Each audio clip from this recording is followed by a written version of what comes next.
قربانی کی جاتی ہے اور ان 8 جانوروں کی قربانی کرنا جائز ہے۔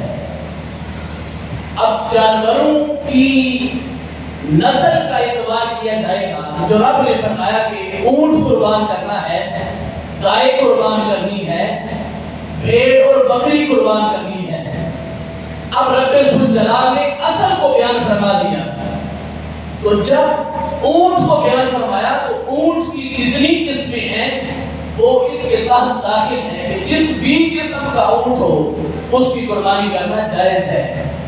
جب رب نے گائے کا فرمایا تو جتنی بھی قسموں کی گائے ہیں ان سب کی قربانی کرنا جائز ہوا۔ جب رب نے بھیڑ اور بکری کا فرمایا تو جتنی بھی نسل کی بکریاں ہیں سب نسلوں کی قربانی جائز ہے۔ اب جانوروں کی نسل کا اعتبار کیا جائے گا، علاقائی ناموں کا اعتبار نہیں کیا جائے گا کہ اس نسل کو فلاں علاقے میں کیا کہا جاتا ہے، اس نسل کو فلاں علاقے میں کیا کہا جاتا ہے۔ یعنی جس علاقے میں اگر اس کا کوئی بھی نام ہو وہ بھیڑ، بھینس، بکری اور گائے کی قسم، تو ان ساری قسموں کی قربانی کرنا جائز ہے۔ اب 4 جانوروں کی قربانی پوری امت مسلمہ کے نزدیک یہ اجماعی مسئلہ ہے کہ ان 4 جانوروں میں سے کسی ایک کی بھی قربانی کی جاتی ہے۔ اور یہ بھی بات واضح ہے کہ ان کی جو آگے اقسام ہیں، ان کی جو آگے نسلیں ہیں، ہر نسل کی قربانی کرنا جائز ہے۔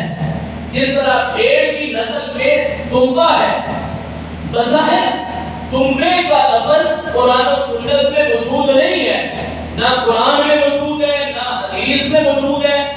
قرآن پاک میں رب ذوالجلال نے بھیڑ، بکری، گائے اور اونٹ کا ذکر فرمایا، لیکن دمبا اور دمبی ان کی بھی قربانی کی جاتی ہے۔ اگرچہ الگ سے ان کا بیان نہیں، لیکن ہمارے ذی شعور جانتے ہیں کہ دمبا بھی بھیڑ کی ایک قسم ہے۔ اس واسطے جہاں بھیڑ کی قربانی کا ثبوت ملتا ہے وہیں ساتھ دمبے کی قربانی کا ثبوت بھی ملتا ہے۔ اس سے معلوم ہوا کہ رب نے جب 4 نام بتا دیے، ان کی ہر قسم اور نسل کی قربانی جائز ہے۔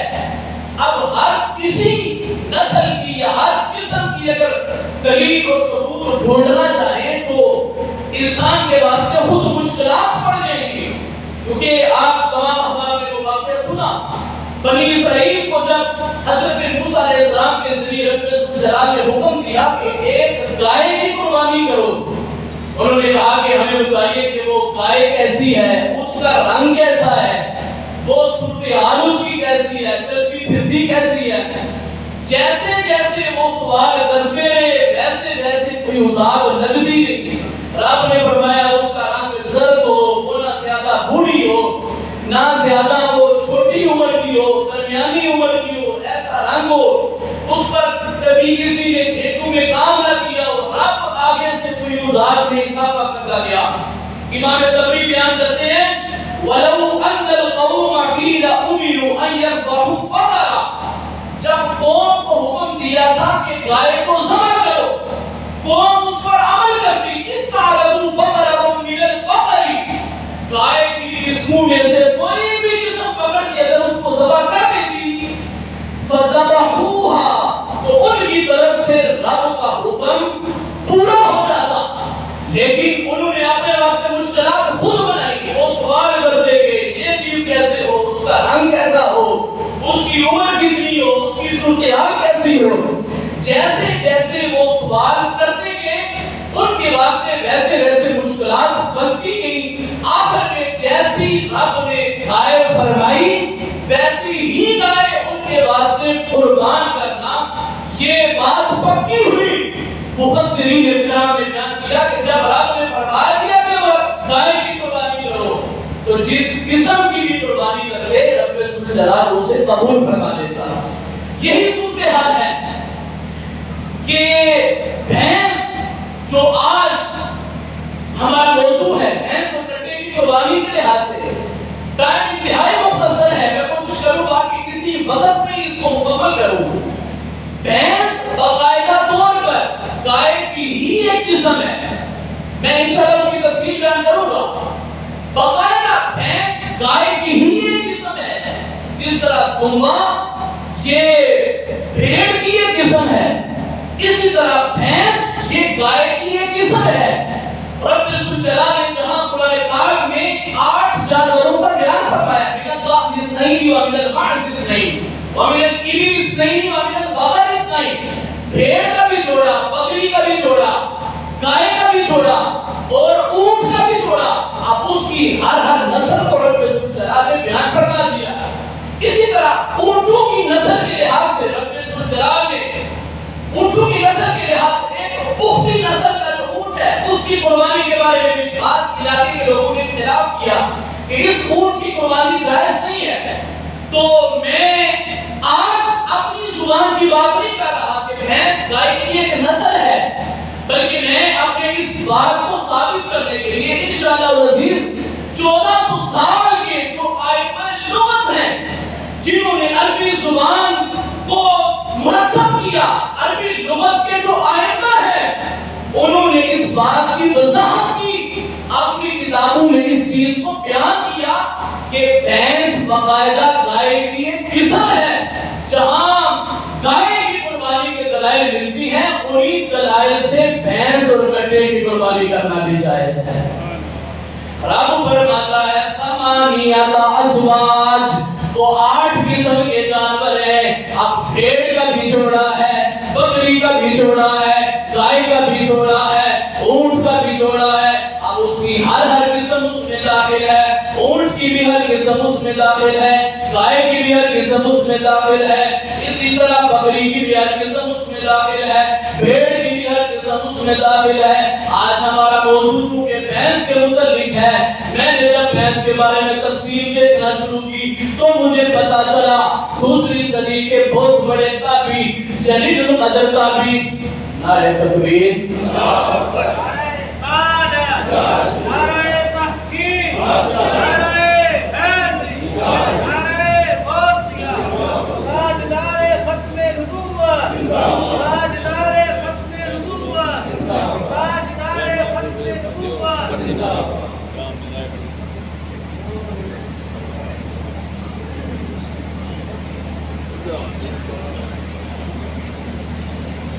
چاہے ہماری طرف سے تو تھوڑا ہی تھا، لیکن انتظامیہ کی طرف سے اعلان ہے کہ تھوڑا سا اس کو طویل کیا جائے، لائٹ بھی نہیں ہے اور صبح بارش بھی ہوئی ہے اس کی وجہ سے۔ تو گرامی قدر سامعین، میں اسی وقت میں اپنے موضوع کو اچھی طریقے سے بیان کرنے کی کوشش کروں گا۔ 8 قسم کے جانور ہیں جن کی قربانی کا رب الجلال نے حکم دیا ہے۔ وہ بکری کے دونوں قسم ہیں، وہ بکری کی نر اور مادہ ہے، وہ بھیڑ نر اور مادہ ہے، وہ گائے نر اور مادہ ہے، وہ اونٹ نر اور مادہ ہے۔ آج بھینس کے لحاظ سے اگر دیکھیں، جلیل القدر تابعی حضرت لیث رضی اللہ تعالیٰ عنہ آپ بیان کرتے ہیں، تفسیر در منصور نے اس بات کو بیان کیا، اخرج ابن ابی حاتم عن لیث بن ابی سلیم رضی اللہ تعالیٰ عنہ، ابن ابی حاتم لیث بن ابی سلیم تابعی جلیل القدر تابعی ہے۔ تابعی وہ ہوتا ہے جس نے صحابی کا زمانہ پایا ہو، صحابی سے ملاقات کی ہو اور ایمان کی حالت میں ملاقات کی ہو۔ تابعی بیان کرتے ہیں الجاموس والبختی من الازواج الثمانیہ، 8 ازواج جو قرآن میں رب نے بیان فرمایا ہے۔ حضرت لیث بن ابی سلیم کہتے ہیں جاموس یعنی بھینس، بھینس کو عربی میں جاموس کہتے ہیں، جوامیس اس کی جمع ہے، جاموس واحد ہے، کہتے ہیں بھینس اور بختی اونٹ، یہ 8 قسموں میں داخل ہے۔ جہاں رب الجلال نے قرآن میں فرمایا 8 قسموں کی قربانی کرنا جائز ہے، 8 قسم کے جانوروں کی قربانی کرنا جائز ہے، فرماتے ہیں بھینس اس میں داخل ہے، بختی اونٹ بھی اس میں داخل ہے۔ وقت کی دامن میں گنجائش نہیں تھی ورنہ میں ساری کتابیں پیش کرتا، صرف اشارہ کرنا چاہوں گا یہ دوسری صدی کے بزرگ ہیں جن کی تاریخ وفات زیادہ دور کی نہیں ہے بلکہ 148 ہجری میں ان کا وصال ہوا۔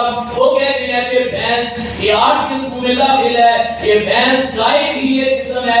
امام ابو منصور محمد بن احمد ازہری جن کی تاریخ وفات 370 ہجری ہے، آج 1442 ہجری ہے، 370 ہجری میں وصال پانے لگے حضرت امام ابو الفتح حضرت امام ابو منصور محمد بن ازہری، وہ کہتے ہیں وَأَجْنَاسُ الْبَقَرِ مِنْهَا الْجَوَامِيسِ، گائے کی قسموں میں بھینس بھی داخل ہے، بھینس ساری گائے کی قسم میں داخل ہے، واحدها جاموس، اس کی واحد جاموس ہے، ہِيَ مِنْ أَنْبَلِهَا وَأَكْثَرِهَا أَلْبَانًا وَأَعْظَمِهَا أَجْسَامًا، کہتے ہیں کہ بھیڑ کی قسموں میں جو یہ بھینس ہے، گائے کی قسموں میں جو یہ بھینس ہے، کہتے ہیں قسم یہ گائے کی ہے، لیکن اس کی صورتحال یہ ہے کہ یہ عمدہ بھی زیادہ ہے، یہ گائے سے زیادہ عمدہ ہے، گائے سے زیادہ قیمتی ہے،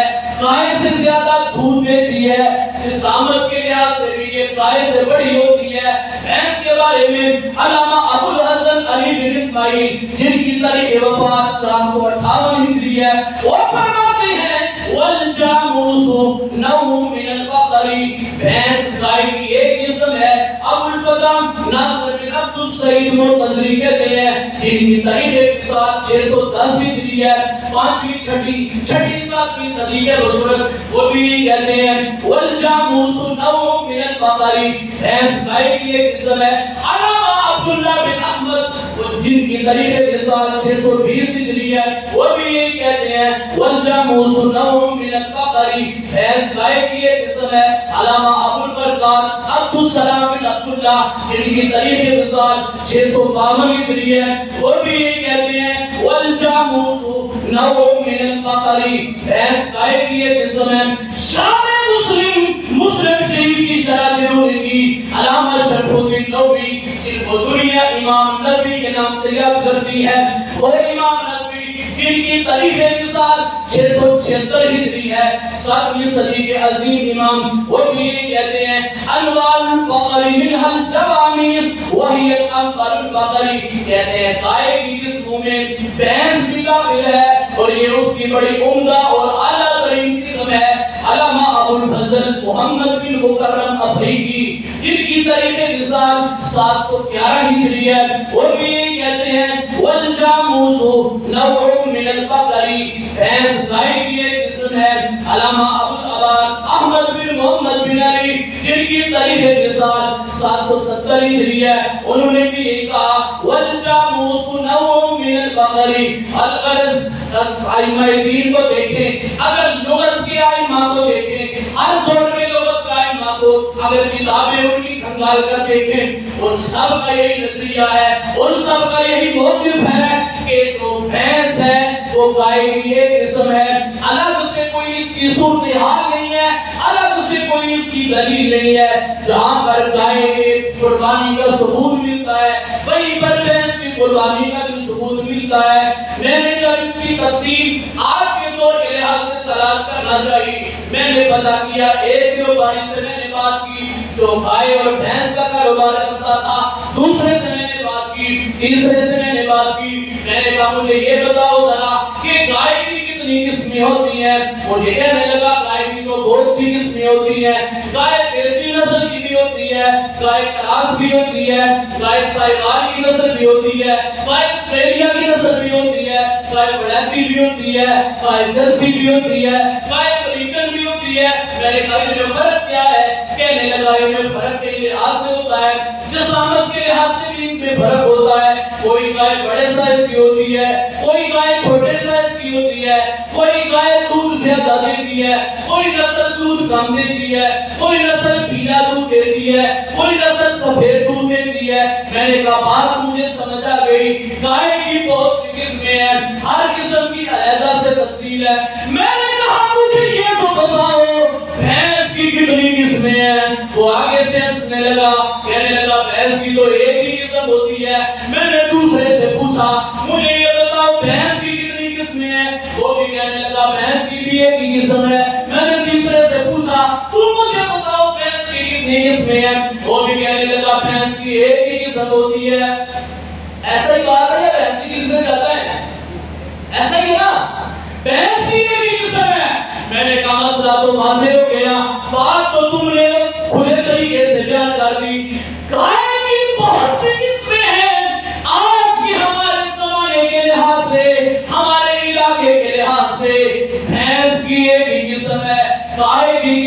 زیادہ کیوں ہے؟ بھینس کی ایک ہی قسم کیوں ہے؟ اس واسطے بھینس کی ایک قسم ہے، بھینس خود گائے کی ایک قسم ہے، بھینس خود گائے کی ایک قسم ہے۔ تو جہاں قرآن پاک میں رب ذوالجلال نے فرمایا وَمِنَ الْبَقَرِ اثْنَيْنِ وَمِنَ الْمَعْزِ اثْنَيْنِ وَمِنَ الْإِبِلِ اثْنَيْنِ وَمِنَ الْبَقَرِ اثْنَيْنِ، جہاں قرآن میں رب نے فرمایا کہ گائے کے جوڑے کی قربانی کی جا سکتی ہے، بیل کی بھی قربانی کی جا سکتی ہے، گائے کی بھی قربانی کی جا سکتی ہے، تو گائے کی ہر نسل کی قربانی جائز ہو گئی۔ آج اگر لوگ یہ کہیں بتاؤ بھینس کی قربانی سرکار نے کی ہے یا نہیں کی، بتاؤ بھینس کی قربانی صحابہ نے کی ہے یا نہیں کی، تو میں یہ کہتا ہوں مورخین نے بھی یہ لکھا ہے کہ گائے کی یہ قسم جس کو بھینس کہتے ہیں اس کا عرب میں وجود ہی نہیں تھا، حجاز میں یہ پائی نہیں جاتی تھی، یہ تو عرب میں اس کا وجود ہی نہیں تھا۔ اگر بات صرف اتنی کرنی ہے کہ جس قسم کو سرکار نے قربان کیا ہم نے اس کو قربان کرنا ہے، تو تمہیں عربی نسل کا اونٹ ڈھونڈنا پڑے گا، تمہیں عربی نسل کی گائے ڈھونڈنی پڑے گی، تمہیں عربی نسل کی بھیڑ ڈھونڈنی پڑے گی، تمہیں عربی نسل کا بکرا ڈھونڈنا پڑے گا۔ لیکن آج کوئی راجستھانی بکرا لا رہا ہے، کوئی لوری بکرا لا رہا ہے، کوئی چناب کا بکرا لا رہا ہے، اچھے سے اچھی قسم، کوئی کراس کا بکرا لاتا ہے، کوئی کسی قسم کا لاتا ہے، بڑے شوق سے اس کی قربانی کرتا ہے۔ جب تمہیں بکرے کے نام سے بکرے کی ساری قسموں کی قربانی کا ثبوت ملتا ہے، جب تمہیں اونٹ کے نام سے اونٹ کی ساری قسموں کی قربانی کا ثبوت ملتا ہے، تو یہ بھی تمہیں پتا ہونا چاہیے کہ گائے کے نام سے گائے کی ساری قسموں کی قربانی کا ثبوت ملتا ہے۔ میں نے مورخین سے بیان کیا کہ گائے کی ایک قسم بھینس بھی ہے، چونکہ یہ عرب میں مشہور نہیں تھی، اس واسطے رب ذوالجلال نے علیحدہ سے اس کو بیان نہیں کیا۔ تو یہ کہہ سکتا ہے کہ اگرچہ بھیڑ بھی بکری کی ایک قسم ہے، لیکن اس کو علیحدہ سے رب نے کیوں بیان فرمایا ہے؟ اگر بھینس گائے کی ایک قسم ہے، رب اس کو بھی علیحدہ سے بیان فرماتا، تو اس کا جواب بھی محدثین نے دیا کہ بھیڑ اگرچہ بکری کی ایک قسم ہے، لیکن الگ سے بھیڑ بھی عرب میں مشہور تھی، بکری بھی الگ سے مشہور تھی۔ رب ذوالجلال نے اس وقت کے حالات کو دیکھا جو عرب کے لوگ تھے زمانہ جاہلیت کے، جو چیز انہیں پسند ہوتی اس کو وہ قربان نہ کرتے، جو چیز انہیں پسند نہ ہوتی اس کو وہ قربانی کے نام پر دے دیتے۔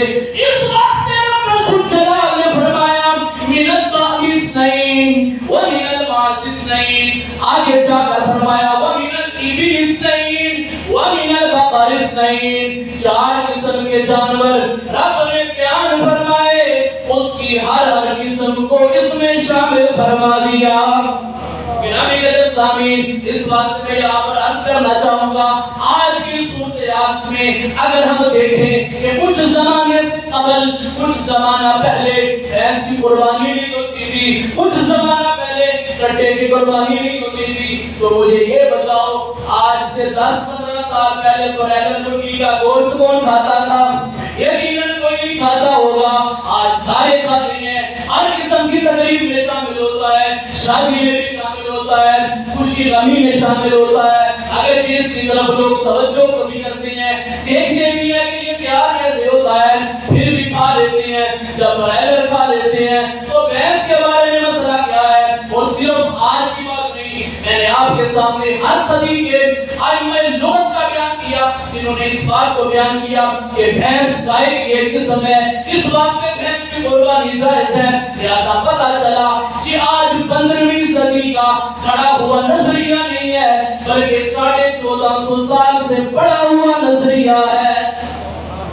میرے سامنے کوئی بھی مسئلہ ہو، آج کے لحاظ سے کوئی بھی کام ہو، اسے دیکھنا پڑتا ہے 1400 سال سے اس کا ثبوت موجود ہے یا نہیں ہے۔ مثال کے طور پر آج اگر مسجد میں پنکھا لگوائیں گے تو یقیناً اس کا ثبوت ڈھونڈیں گے کہ اس کا ثبوت قرآن و سنت میں کہاں ہے۔ یقیناً قرآن و سنت میں پنکھا لگنے کا ثبوت نہیں ملے گا، لیکن یہ تو تمہیں ثبوت ملے گا کہ مسجد ہوادار جگہ پر ہونی چاہیے۔ تو جب مسجد ہوادار جگہ پر ہونی چاہیے، اس اس سے ثبوت ملا کہ پنکھے کا لگانا بھی مسجد میں جائز ہونا چاہیے. اسی طرح لائٹ کا، ٹیوب کا، انرجی سیور کا، بلب کا، کسی بھی چیز کا ثبوت نہیں ملے گا. لیکن چونکہ چراغاں کرنا، روشنی کرنا یہ آسان عمل ہے، اس واسطے ہم نے مسجدوں میں بھی اس کو شامل کیا ہے. لہذا معلوم ہوا جب 1450 سال کی لڑی کو دیکھیں گے ہمیں ہر مسئلے کی وضاحت مل جائے گی، ہمیں ہر مسئلے کا ثبوت مل جائے گا.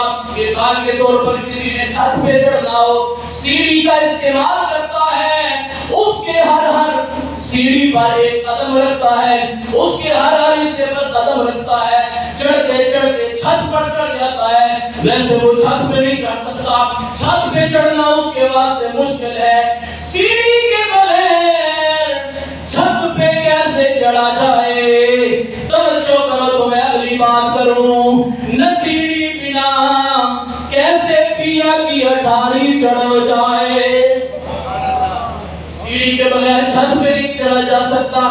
اس بات کے بعد معلوم ہوئی کہ جب ہم 1400 سال کے ائمہ لغت کو نہیں دیکھیں گے ہمیں اس مسئلے کی وضاحت نہیں ملے گی. جب 1450 سال کے ائمہ لغت کو دیکھا، ہر کسی نے یہ بیان کیا کہ بھینس گائے کی ایک قسم ہے.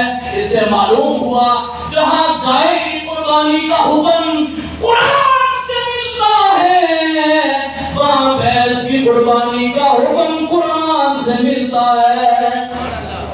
آخر میں رب ذوالجلال کے پیارے حبیب، حبیب لبیب، دینوں کے طبیب جناب محمد رسول اللہ صلی اللہ علیہ وسلم کی ایک حدیث مبارکہ آپ کے سامنے پیش کرنا چاہوں گا جس کے راوی ہے حضرت مولا علی شیر خدا.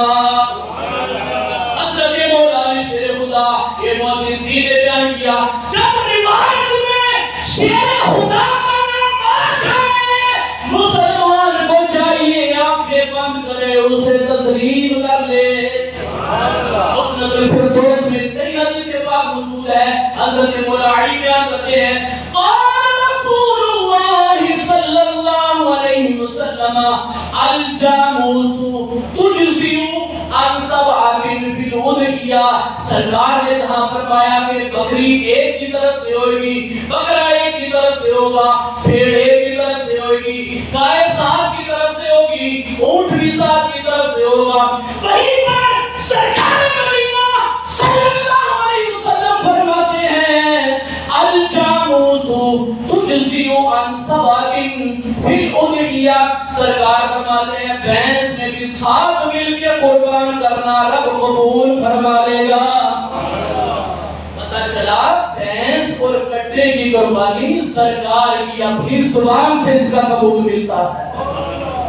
آج علاقائی راستے ہم نہیں دیکھیں گے جہاں رب ذوالجلال نے 4 قسم کے جانور بیان فرما دیے، بھیڑ، بکری، گائے اور اونٹ، تو اس کی ہر قسم کو رب ذوالجلال نے اس میں داخل فرما دیا ہے. آخر میں صرف ایک فتویٰ، وہ بھی ان لوگوں کے واسطے جو بھینس کی قربانی کے ناجائز ہونے پر بڑا زور لگاتے ہیں، اور فتویٰ بھی اپنے ائمہ سے نہیں بلکہ ان کے امام، بہت بڑے امام ابن تیمیہ جس نے اپنے مجموع الفتاوی کی جلد نمبر 25 کے صفحہ نمبر 21 پر بیان کیا، کہتا ہے والجوامیس بمنزلۃ البقر، کہتا ہے بھینس گائے کی جگہ پر ہے. حقا ابن المنذری، ابن المنذر نے اس کو بیان کیا. اگلی بات کرتا ہے فیہ الاجماع، کہتا ہے یہ میری بات نہیں، یہ ہر دور کے ائمہ کا اجماع ہے اس بات پر کہ بھینس گائے کی جگہ ہے. جہاں گائے کی قربانی کرنا جائز ہے وہیں پر بھینس کی قربانی کرنا بھی جائز ہے. آخر میں آج کے دور کے ثناء اللہ امرتسری فتاوی ثنائیہ میں جب اس سے پوچھا گیا بھینس کے حلال ہونے میں قرآن و سنت سے کیا دلیل ہے، اس کی قربانی بھی ہو سکتی ہے یا نہیں، تو اس نے کہا قرآن پاک کے رب ذوالجلال نے جہاں حرام چیزوں کو بیان فرمایا وہاں پر بھینس کا ذکر نہیں کیا. رب کہتا ہے لاکن فیما اوحی الی محرما علی طاعم یطعمہ الا ان یکون میتۃ او دما مسفوحا او لحم خنزیر. رب نے جو حرام چیزیں اس کو بیان کر دی، اب لکھا ہے ان چیزوں کے سوا